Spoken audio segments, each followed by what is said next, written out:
It fueled a worldwide credit boom. We charge what I need up to 260 pips. Take 45 pips. Soon, other banks got excited about the money to be made writing credit derivatives. Paul LeBlanc was a derivative salesman at Morgan Stanley who remembers the pressure to get more deals done. The volume of transactions was just exploding. I mean, I used to know all the statistics because I used to talk about it every meeting, how this is a growing market. You have to get your customers involved. You can see the NASDAQ getting a nice... They can make money, we can make money. Morgan Stanley, a whopping 17... It was a massively important sector for us to focus on, derivatives. And importantly, it was a private market, unregulated and out of view. Just about 2 3/4. See, unlike an exchange-traded market where all the banks can see all the positions, there's no public market for these derivatives. You can't look in the newspaper and get a price for them. These are all private, off-exchange markets, and nobody else in the market knows what's going on.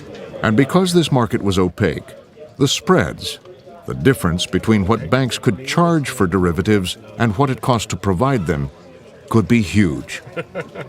How much were these things making for the bankers that were selling them? The spreads on derivatives are several times larger than on comparable cash securities, just as a general rule. And that's why the banks trade them. Cash securities being those that equities, bonds. Well, paint some picture of that and the kind of money that people were making. The best reference that you could give is that if you look at, say, the spread that a bank might earn doing an IPO for Facebook, they're going to maybe make 1% to bring out that IPO, very hot IPO. If you were doing the same size deal in a derivative security, you might make 10 times the fee. And the basic business that they created was immensely profitable. But there's a problem with all of this. Most people in finance assume risk can be eliminated. But all you can do is move it around from one party to another party.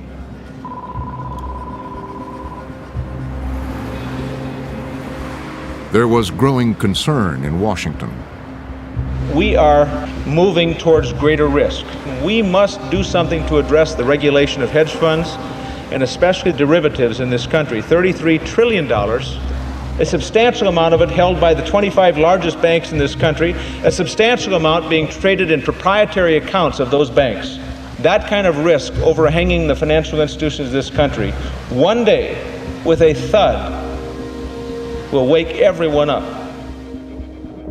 Proposals circulated to rein in